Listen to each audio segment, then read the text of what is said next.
going to start with a poem that I wrote. Actually, this is like found art, you know, where Picasso famously took a bicycle seat and the handlebars and just put them together and made a bull's head, that kind of thing.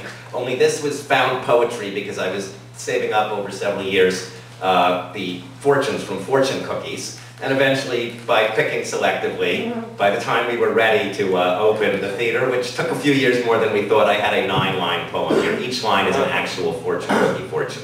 This is for the Living Theater's new theater. Woohoo! A thrilling time is in your immediate future. Now is the time to try something new. You believe in the goodness of mankind.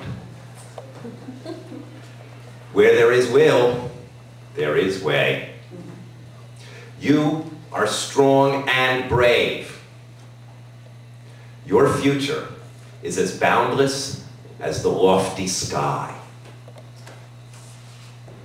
Your talents will be recognized and suitably rewarded. Your dearest wish will come true. It's kind of fun to do the impossible.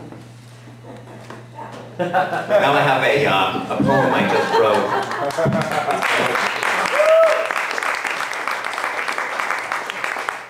Now I have my most recent poem. It's light verse. Well, it's not exactly light verse. It's electromagnetic radiation verse, but that's not quite as euphonious. It's about the cosmic background radiation, which is now microwaves coming from everywhere in space because it's coming from not long after the Big Bang. And you can actually tune into them if you don't have cable, as I don't, and you tune to channel 6 or something where there's no signal, you get all those little flecks of light on your screen, and something like 2 or 3% of them are actually tuning into microwave, the cosmic background radiation, which actually the first like 300 and something thousand years there wasn't any light because the photons kept getting reabsorbed. But we'll hear about that. This is called From Bang to Whimper. Cosmologists are very smart. They put the universe's start 13.7 billion years ago. There was nothing there at all, then it started very small in a zillionth of a millisecond or so. At first, the cosmos wasn't bright. 300,000 years of light until decoupling photons made it glow. And the infrared that flew became the microwaves we view on TV screens, contributing to snow.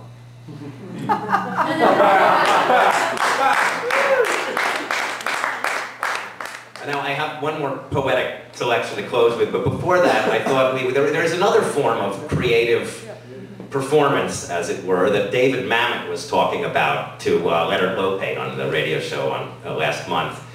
He was speaking of how Hollywood was founded by a bunch of Ashkenazic Jewish guys who were all born within about 300 miles of Warsaw, who came from a tradition where the highest value, the thing that would get you the most reward and the best chances of marrying a rich man's daughter is to be a Talmud scholar, and that means to combine an ability, a vast array of knowledge on a wide variety of subjects, the ability to draw connections amongst it, and a creative talent.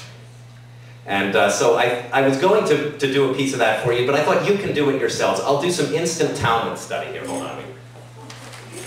Yarmulke is on, folks.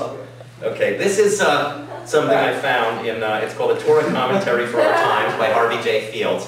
And this is why Sodom was destroyed. I thought you might like to know. Now, I was going to make the connections here to things going on all around us, but I think, you know what, I was going to bring in Abu Ghraib and Guantanamo, and how I heard today that Disney is suing the city of Anaheim to prevent the building of low-income housing for low-income people, and all kinds of other things about, well, you know what, you can do it yourself. I'll just read what it says here. And the good news, folks, is 6 items here, 6 reasons. Sodomy, not on the list. Okay, you're okay with the sodomy. So why were the people of Sodom and Gomorrah destroyed? The commentators offer the following reasons. 1, they refused to share their wealth and abundant riches with others. 2, they made fun of those in need and deliberately made their lives more miserable. 3, They refused to care for the sick, aid the poor, help the needy, or offer hospitality to the immigrant or stranger in their midst. 4, their leaders were so greedy and selfish that they made cruelty a public policy. 5, they went so far as to punish their own citizens who reached out to feed the hungry or provide shelter to the homeless. 6, their judges practiced dishonesty and robbery, and their courts offered no fair treatment for victims of oppression or injustice. So the good news, folks, you can keep fucking each other up the ass.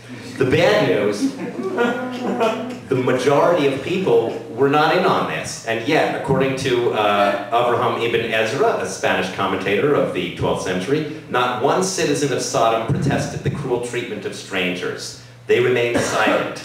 They did not get involved because these good people chose indifference rather than opposition to evil. They were destroyed with the rest of the city. So now maybe I can use this word and you'll understand its meaning. Please, folks, don't be sodomites. And I want to wrap up with, this is something we rehearsed several years ago. As I say, we thought we were going to open a theater several years back. We were rehearsing something where each of us has a reading, and this was mine. It's Lord Byron from Don Juan. And I've been waiting to do it for 3 years, so I'm going to let it out now. They accuse me, the present writer of the present poem of, I know not what, a tendency to underrate and scoff at human power and virtue and all that.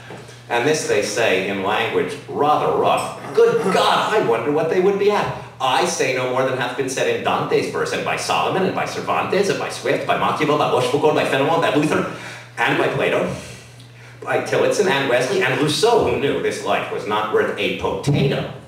'Tis not their fault nor mine if this be so.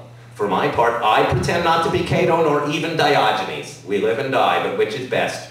You know no more than I. Socrates said our only knowledge was to know that nothing could be known, a pleasant science enough, which levels to an ass each man of wisdom, future, past, or present.